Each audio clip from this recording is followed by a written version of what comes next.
या वर्षातली आपली तिसरी सभा आहे आणि या 3 सभांपैकी नेमकी मोठी कोणती हेच कळत नाही, कारण तिन्ही सभा आपल्या मैदान ओसंडून वाहणाऱ्या ठरलेल्या आहेत. हे तुमचं प्रेम जे आहे, हा विश्वास जो आहे, या विश्वासाला आणि या प्रेमाला मी कधी तडा काय चरोटा सुद्धा जाऊ देणार नाही, हे माझं तुम्हाला वचन आहे. मी उगाच काहीतरी पोकळ आश्वासनं देणार नाही, कारण मी जे करता येणं शक्य असेल तेच बोलतो आणि जे मी बोलतो ते मी करून दाखवतो. मी म्हणजे काही देवेंद्र फडणवीस नाही. नाशिक दत्तक घेणार होते, बरोबर ना? नाशिक दत्तक घेणार होते. नाशिकला सोडलं वाऱ्यावर आणि गद्दारानं डोक्यावरती घेतलं. म्हणून मी अशाही काही भाकड आश्वासनं देत नाही. उगाच काहीतरी मी आणखीन काहीतरी करून दाखवीन नाही. साध्या साध्या ज्या गोष्टी आहेत पण तुमच्यासाठी ज्या आवश्यक आहेत त्या मात्र मी नक्की करून दाखवल्याशिवाय राहणार नाही, हे माझं तुम्हाला वचन आहे. रोज 4-4, 5-5 सभा होत आहेत. आताची आपली 5वी सभा आहे माझी. उद्या पण असंच करणार आहे. नाशिकमध्ये एक चांगली गोष्ट मला दिसली, तशी संपूर्ण महाराष्ट्रात दिसते, की शिवसेनेसोबत महाविकास आघाडी म्हणून जे जे पक्ष लोकसभेला एकत्र आले होते ते सर्वच्या सर्व पूर्ण ताकदीने आज देखील एकत्र आहेत. काँग्रेस तर आहेच, राष्ट्रवादी आहे, पण खास करून मी उल्लेख करेन आपल्या कराड साहेबांचा, कम्युनिस्ट. आणि कॉम्रेड साहेब, खरं त्यांची इच्छा होती निवडणूक लढवण्याची, पण निवडणूक लढवणार मी म्हटलं की कराड साहेब कृपा करा जरा की यावेळेला तुम्ही सोबत राहा.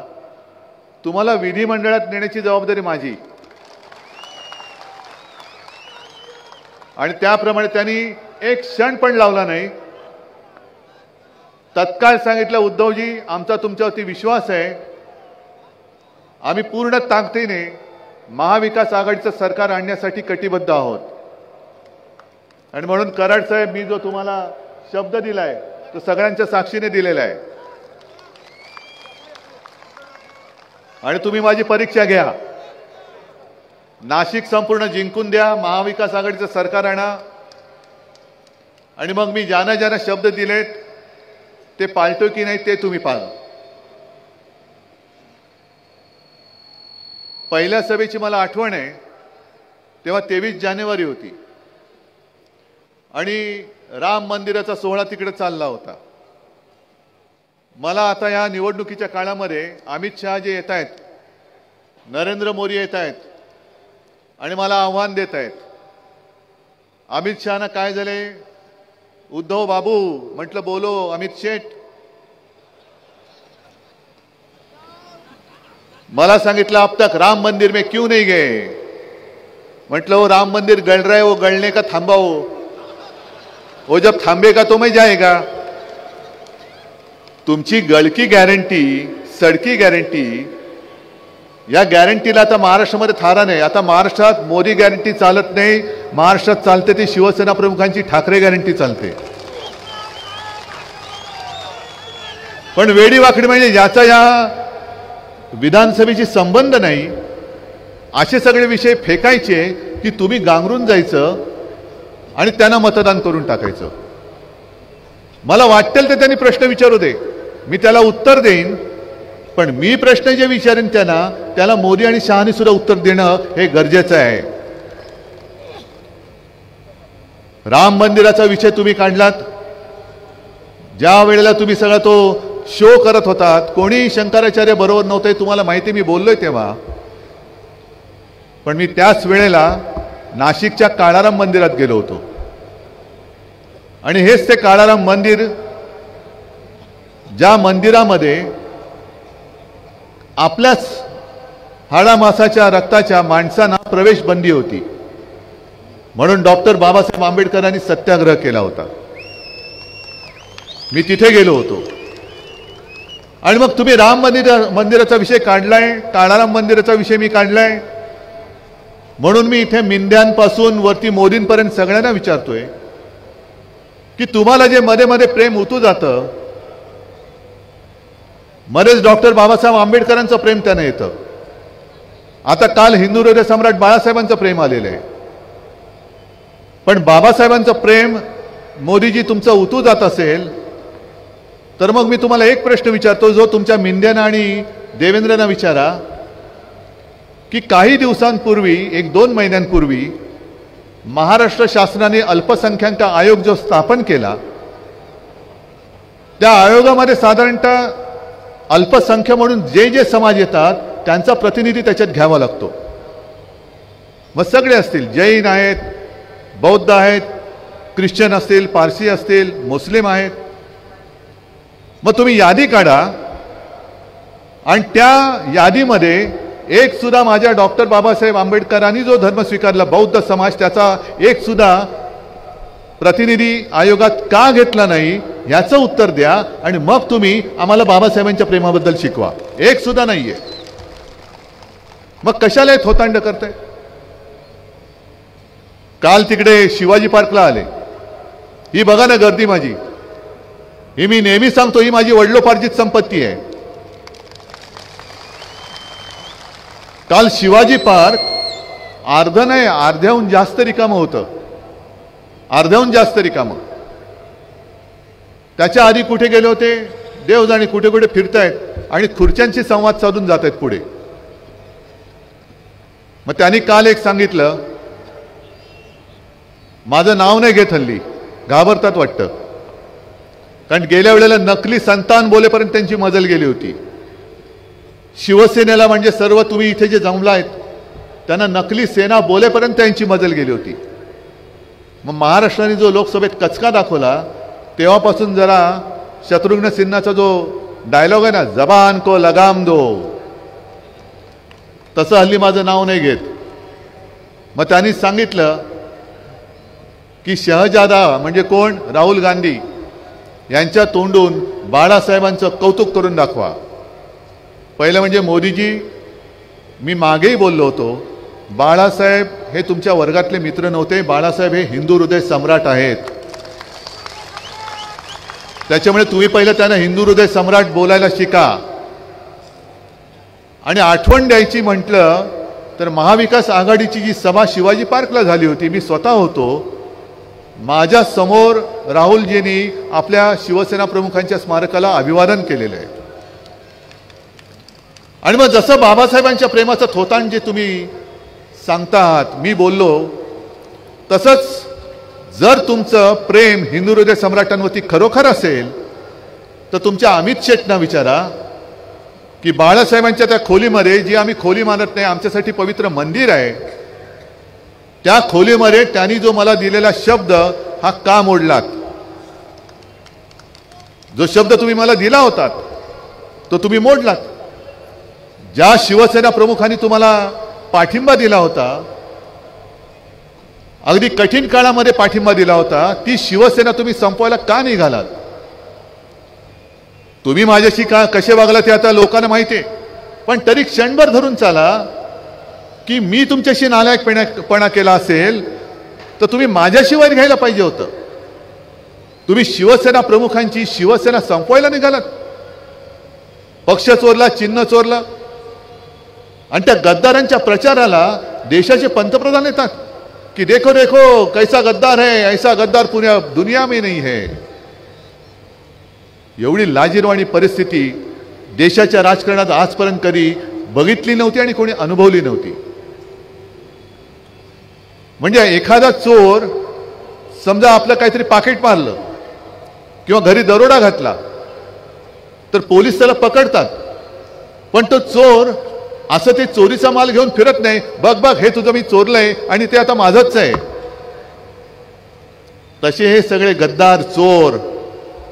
मी तर त्यांना जाहीर आव्हान देतोय, मिंदेना आव्हान देतोय की जर तुम्ही खरोखर मर्दाची औलाद असाल तर तुम्ही माझ्या वडिलांच्या ऐवजी स्वतःच्या वडिलांचा फोटो लावून मत मागून दाखवा. मग कळेल स्ट्राईक रेट म्हणजे काय असतो तो. तुम्ही लोकांना संभ्रमात टाकताय. माझं चिन्ह चोरून निशाणी जुनी दाखवून जणू काही असा आभास आणताय की हीच खरी शिवसेना. आणि मी निवडणूक आयोगाला सुद्धा वारंवार सांगतोय की तुम्ही चिन्ह माझं इकडचं तिकडे करू शकाल, कदाचित, कारण तो तुमचा अधिकार आहे. पण शिवसेना हे नाव माझ्या वडिलांनी माझ्या संघटनेला दिलेलं आहे, ते बदलण्याचा अधिकार मी निवडणूक आयोगाचा मानत नाही, मानायला मी तयार नाही. पण या विधानसभेच्या निवडणुकीमध्ये मी राज्यभर जे काय फिरतोय, जसं मगाशी वसंतराव तुम्ही बोलत होतात की गुंडागर्दी वाढते, कोयता गँगची दहशत वाढते, ड्रग्ज सगळीकडे पसरतायत, काय कोण जबाबदारी घेणार त्याची? महिलांवरती अत्याचार वाढतायत आणि देवेंद्र कोणत्या युगामध्ये राहत आहेत? काल शिवाजी पार्कवरनं त्यांनी मला दुसरं एक आव्हान दिलं आणि सगळ्यांना एक आवाहन केलं की तुम्ही सगळ्यांनी मतांचं धर्मयुद्ध करा. करा ना. काय मतांचं धर्मयुद्ध म्हणजे काय असतं देवेंद्रजी, जरा सांगा ना आम्हाला. आमचं जे काय मशाल गीत आहे लोकसभेच्या निवडणुकीत आम्ही तयार केलेलं, जो तुमचा नोकर आहे निवडणूक आयोग, त्यांनी आम्हाला सांगितलं त्यातले 2 शब्द काढा. एक, हिंदू हा तुझा धर्म, आणि जय भवानी जय शिवाजी. हिंदू हा तुझा धर्म हे काढून टाकणारा तुमचा नोकर निवडणूक आयोग आम्हाला सांगतो आणि तुम्ही त्याच वेळेला सगळ्यांना सांगता धर्मयुद्ध करा. मग देवेंद्रजी नेमका धर्म आहे तरी कोणता तुमचा? आम्ही धर्माच्या नावावर मतं नाही मागितली. आज तुमचं जे काय चाललेलं आहे या भाजपचं, त्यांच्याकडे काही मुद्दे नाहीत. अरे धर्मयुद्ध म्हणण्यापेक्षा स्वतःची कर्म काय आहेत ती पहिली लोकांना सांगा ना, की आम्ही हे तुमच्यासाठी केले म्हणून आम्हाला मतं द्या. जसं मी सांगतो, मी 2.5 वर्ष मुख्यमंत्री होतो, पण 2.5 वर्षाच्या काळामध्ये कोरोनासारखं संकट हे संपूर्ण जगावरती आलेलं असताना देशामध्ये सातत्याने कोरोनापासून आपली जनता वाचवण्यामध्ये महाराष्ट्र नंबर 1 होता, नंबर 1. गुजरातमध्ये सार्वजनिक चिता पेटल्या होत्या, उत्तर प्रदेशमध्ये सार्वजनिक चिता पेटल्या होत्या, गंगेमध्ये प्रेत वाहत होती, पण महाराष्ट्रामध्ये असं एक सुद्धा मृतदेहाची विटंबना आपण होऊ दिली नव्हती. एवढंच नाही तर औषध असो, ऑक्सिजन असो, रुग्णशय्या असो, कुठेही कसलेही कमी आपण पडू दिली नव्हती. त्या काळात सुद्धा मी शिवभोजन 10 रुपयामध्ये देतोय, अजून चालू आहे की नाही मला माहिती नाही, पण काही काळासाठी मोफत शिवभोजन आपण दिलं होतं. रोजगार आणत होतो. 6.5 लाख कोटीचे सामंजस्य करार आपण महाराष्ट्रासाठी केले होते.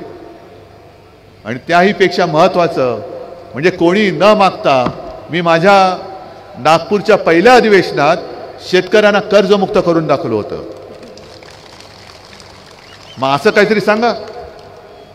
आज महाराष्ट्राने तुम्हाला लोकसभेमध्ये लाथा घातल्यानंतर तुम्हाला बहिणी आहेत हे कळलं. लाडकी बहीण का आमच्या कोण लागत नाहीत त्या? बहिणीला नुसते पैसे देऊन नाही चालणार, बहिणीची सुरक्षा करणं हे भावाचं काम असतं आणि ते आम्ही करणार आहोत, आम्ही करतो आहोत.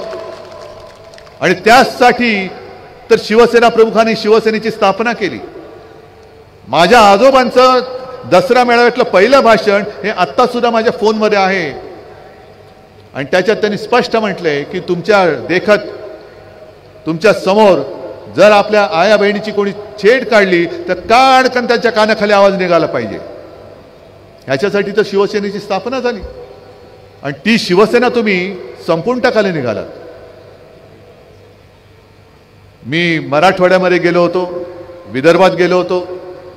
2 प्रोजेक्ट, एक तो नागपूरमध्ये आपण आणत होतो टाटा एअरबस, बोलणी चाललेली होती. मी मुख्यमंत्री होतो तेव्हा, जवळपास सगळं ठरत होतं, सरकार पाडलं आणि प्रोजेक्ट नेला गुजरात, अहमदाबादला. आत्ता 15-20 दिवसापूर्वी आपल्या डोळ्या देखत धूमधाम मध्ये त्याचं उद्घाटन केलं मोदीजींनी.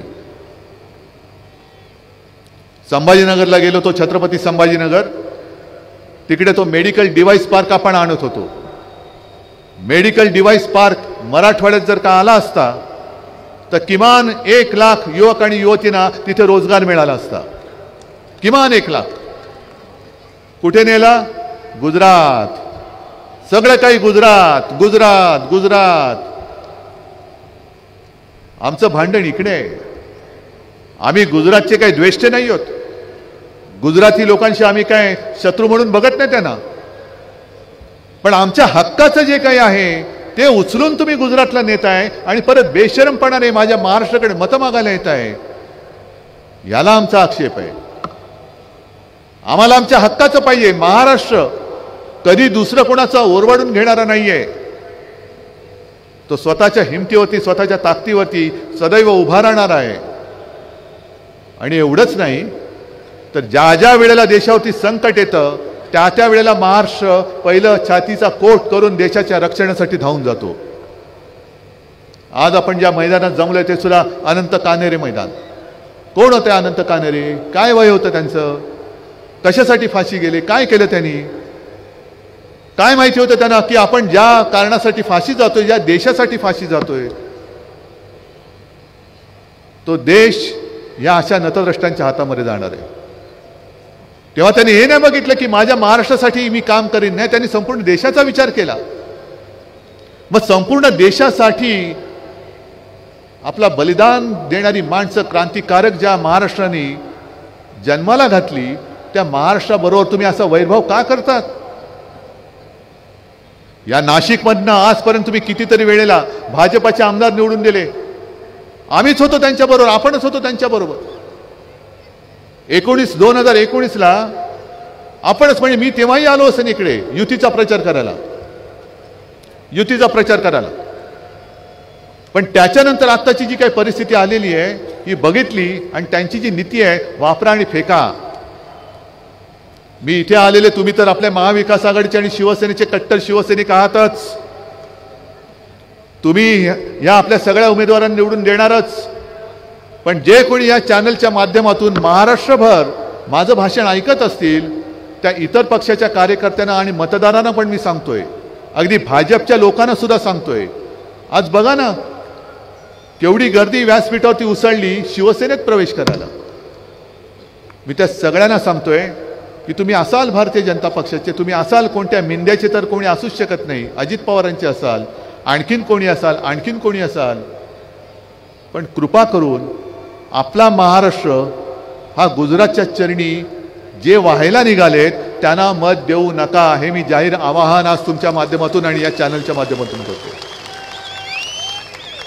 ही एक प्रकारे महाराष्ट्राची गद्दारी होईल. जे महाराष्ट्र खतम करायला निघालेत, महाराष्ट्र लुटतायत, त्या महाराष्ट्रद्रोह्यांच्या हातामध्ये किंवा महाराष्ट्रद्रोह्यांना मत देणं म्हणजे ही आपल्या महाराष्ट्राशी केलेली गद्दारी ठरेल. मी माझ्यासाठी लढत नाहीये. अनेक जण विचारतात मला की उद्धवजी तुमच्या अस्तित्वाची लढाई आहे का? म्हटलं माझं अस्तित्व हे ठरवणार आहेत, मोदी शहा नाही. हे जोपर्यंत माझ्यासोबत आहे तोपर्यंत माझं आयुष्य आहे. हे ज्या क्षणी माझ्या डोक्यावरचा हात काढतील त्या क्षणी उद्धव ठाकरे संपेल. पण जोपर्यंत माझ्या अंगामध्ये श्वास आहे, प्राण आहे, तोपर्यंत मी माझा महाराष्ट्र लुटायला देणार नाही. महाराष्ट्राचा घात जो करेल त्याला प्रतिकार करणार म्हणजे करणारच. संपूर्ण महाराष्ट्र आज त्रासलेला आहे, ग्रासलेला आहे अनेक ठिकाणी. म्हणजे मी गेल्या वेळेला पण आलो होतो, लोकसभेची निवडणूक झाली, मोदींची सभा झाली होती. आज सुद्धा ते चित्र माझ्या डोळ्यासमोरून हलत नाहीये. एका शेतकऱ्यांनी उभं राहून मोदीजींना कांद्याविषयी बोललं होतं. काय नजरेने मोदींनी त्यांना पाहिलं होतं आणि त्याला बाहेर काढला गेला होता. म्हणजे शेतकऱ्यांनी त्याच्या विषयाबद्दल प्रश्न नाही विचारायचे, नुसत्यांचं गुणगान गायचं, नुसत्यांचा उदो करायचा. पण आमच्या कांद्याला भाव कधी मिळणार हे विचारणं हा गुन्हा झालेला आहे. सोयाबीनला भाव कधी मिळणार हे विचारणं हा गुन्हा झालेला आहे. कापसाची खरेदी, कापसाला भाव कधी मिळणार, बेकारांना रोजगार कसा मिळणार हे नाही विचारायचं. हे विचारलं तर तुम्हाला आत टाकू. तडीपार करू.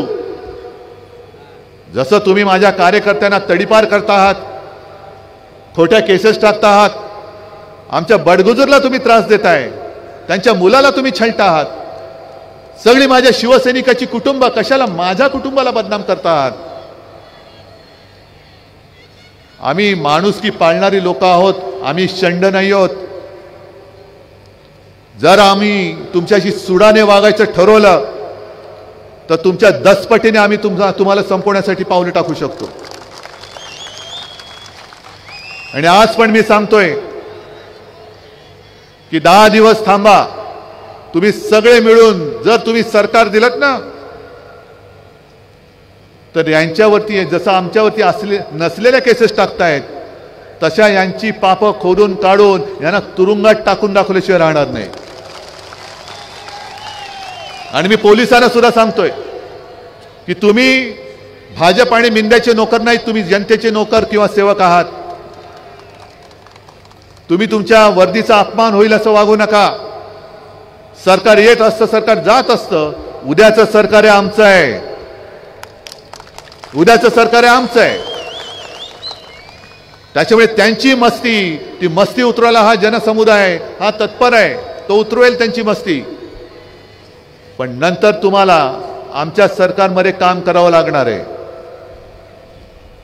आज सुद्धा काही ठिकाणी काही झकाझकी झाली, मारामारी झाली.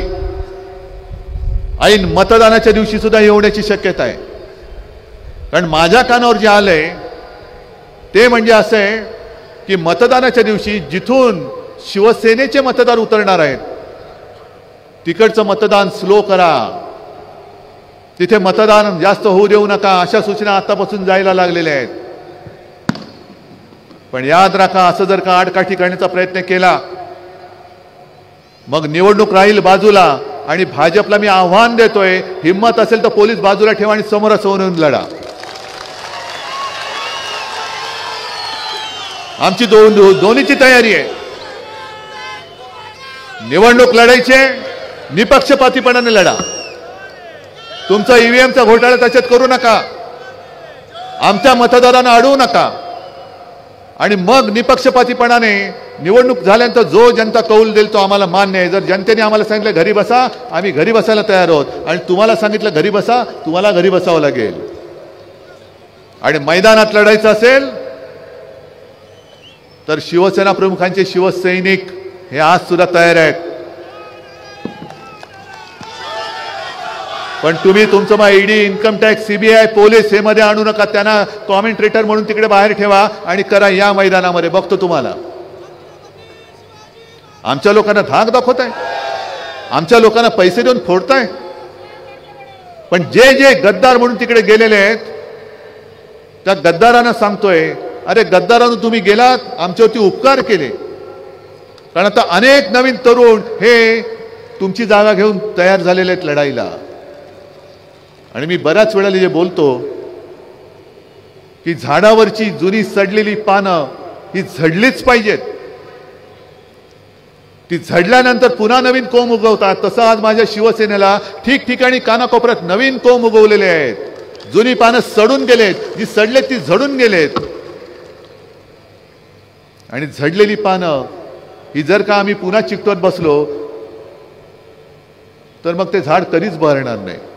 हे बघा ना कसं बहरून आले. हे खरं शिवसेनेचं काम आहे. हे शिवसेना प्रमुखांची पुण्याई माझ्या मागे उभी आहे. मोदीजी तुमच्या लक्षात नाही येणार. काल ते जे बोलले की शिवसेनेचा रिमोट कंट्रोल काँग्रेसच्या हातात दिलेला आहे. अहो तुम्हाला तो रिमोट कंट्रोल हातात घ्यायचा होता. आणि 25-30 वर्ष आम्ही तुमच्या सोबत होतो. आमचा रिमोट कंट्रोल तुमच्या हातात नाही गेला तर मी काय तो काँग्रेसच्या हातामध्ये द्यायला काय वेडा आहे की काय?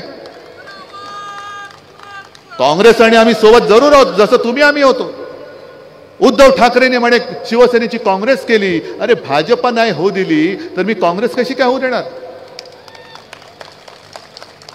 पण यांनी गद्दारी करून सरकार का पाडलं? कारण यांना महाराष्ट्र लुटायचा आहे. हो मी स्पष्ट बोलतो, हा आरोप नाही, ही सत्य परिस्थिती आहे.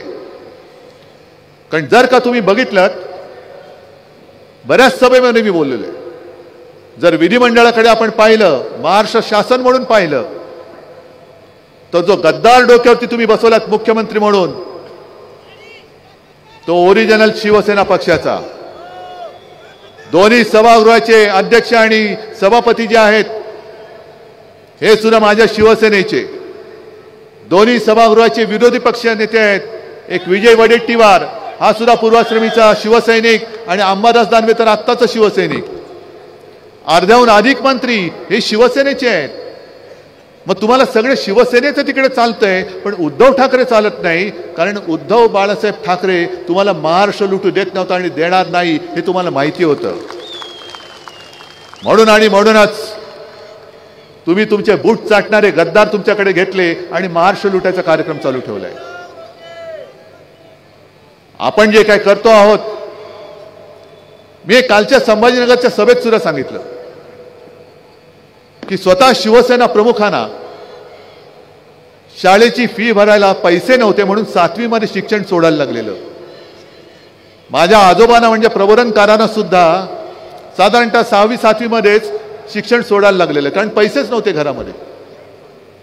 आता सुद्धा अनेक शेतकरी असे आहेत, अनेक गोरगरीब असे आहेत की त्यांना मुलांना शिकवायचंय, मुलांना शिकायचंय.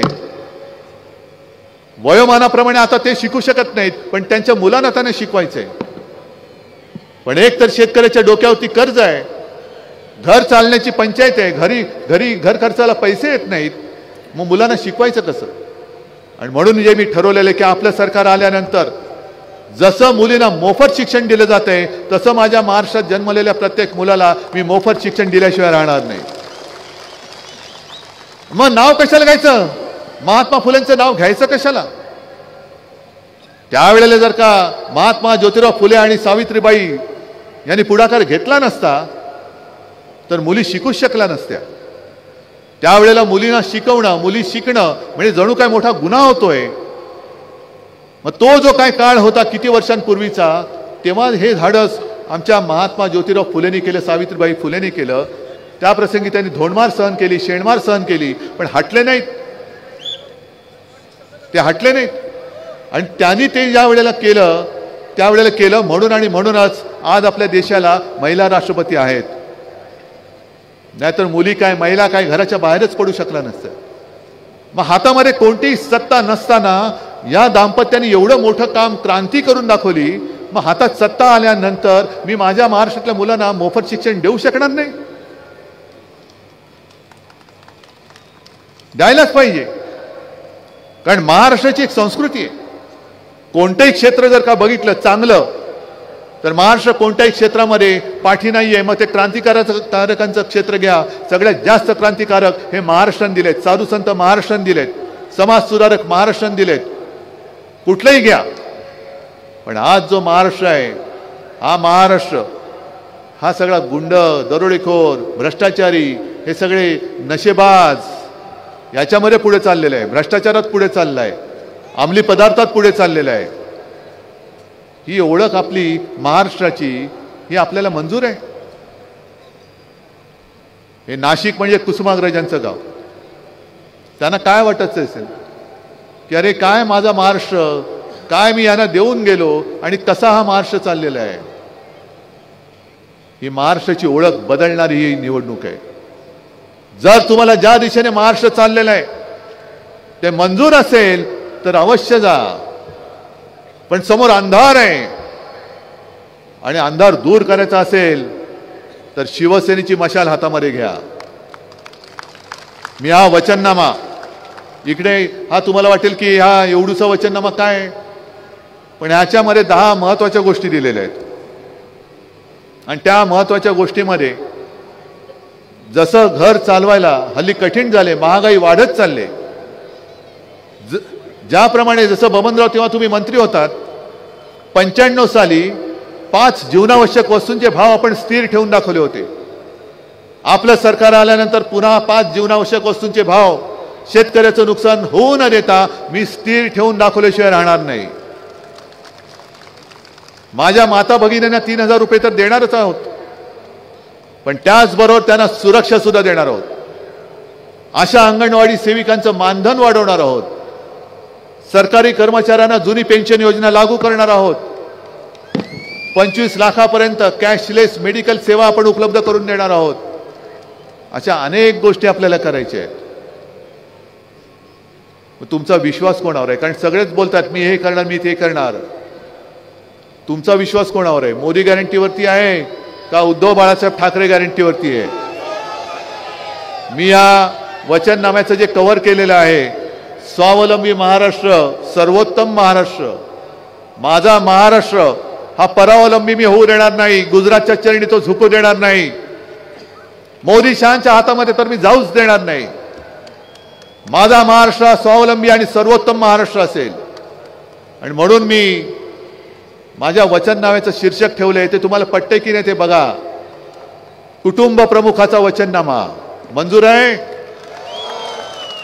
कारण तुम्ही जे मला एक आदराचं स्थान दिले, प्रेमाचं स्थान दिले. अरे मुख्यमंत्री होतात आणि जातात, पण हे भाग्य फार थोड्यांच्या नशिबी येतं ज्याला कोणीतरी आपल्या कुटुंबातील एक मानतं. हे भाग्य मला लाभलं, हे आशीर्वाद तुमचे मला लाभले. आणि म्हणून एकच सांगतो की हे जे एक नातं आपलं निर्माण झालेलं आहे, काही जण माझ्यावरती टीका करतात, हे आणि यांचं कुटुंब. हो आहेच, मी माझ्या कुटुंबाची जबाबदारी घेतलेलीच आहे आणि हे माझं कुटुंब आहे, हेच तर माझं कुटुंब आहे. जसं कोरोनाच्या काळामध्ये माझे कुटुंब माझी जबाबदारी म्हणून मी पुढे आलो होतो आणि तुम्ही सगळं माझं ऐकत होतात, मग हेच तर माझं कुटुंब आहे. मी कोरोनाच्या काळात सुद्धा जबाबदारी घेतली होती, आज पण घेतले आणि उद्या पण घेणार आहे. पण कुटुंबाचं म्हटल्यानंतर जे मी तेव्हा तुम्हाला सांगत होतो कोरोनाच्या काळात, ते सगळं तुम्ही ऐकलं. त्याच नात्याने मी आज तुम्हाला सांगतोय, तमाम जनतेला सांगतोय की तुम्ही कोणत्याही पक्षाचे असाल, पण जो जो महाराष्ट्राचा घात करायला निघालाय, जो आपला महाराष्ट्राचा गुजरात करायला निघालेला आहे, अशा कोणत्याही उमेदवाराला मत तुमचं मिळता कामा नये, मत जाता कामा नये. प्रत्येक मत हे तुमच्या भविष्यासाठी आणि आपल्या महाराष्ट्रासाठी त्या 20 तारखेला पडलं पाहिजे. मंजूर आहे? सगळे जरा हात वर करून सांगताय. मग एवढे हात जर का एकत्र आले तर कोणाची हिंमत आहे महाराष्ट्र लुटायची? बस मग या हाताने येत्या 20 तारखेला हे पवित्र काम तुम्हाला करावंच लागेल. आणि आपली निशाणी काय? मशाल. जिथे जिथे मशाल असेल तिथे मशाल, हाताचा पंजा असेल तिकडे हाताचा पंजा, आणि जिथे तुतारी असेल तिकडे तुतारी. धन्यवाद. जय हिंद, जय महाराष्ट्र.